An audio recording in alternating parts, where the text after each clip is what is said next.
Example 4 for writing slope-intercept form equations.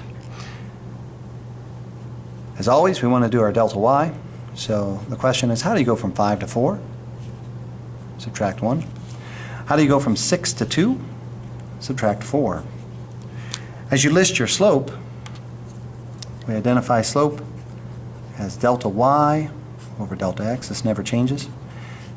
It'd be negative 1 over negative 4. You do want to write it in the simplest form.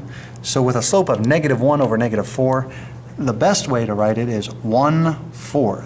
So we have a slope of 1/4. Next step, we want to pull out that formula.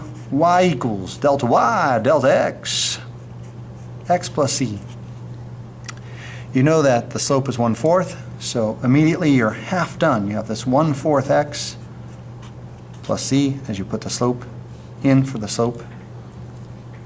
And then you're looking to find a value for c. You pick a point, both the x and the y, and you plug it in there. And so I'm going to go with the 2, 4. So y is 4, x is 2, and then I can simplify here. 1/4 of 2 would be 1/2. As I move the 2 over, it'll be 4 minus 1/2. And as I tried to explain in the last example, when you end up with this number down here, you want this to be a mixed number. You want to immediately be able to identify where it's going to cross the y-axis. Leaving it as an improper is going to be more of a challenge for many of you. And so I'm going to write this as y equals 1/4 x plus 3.5. We should immediately be able to describe what this thing would look like.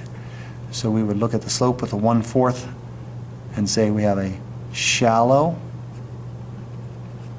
incline, and the y-intercept would be 0, 3, and 1/2. Concept should be pretty easy at this point. We call it a slope-intercept. You should immediately look at the equation, see a slope, see an intercept. Y-intercept is 0, and whatever this last value is, it's always the same thing.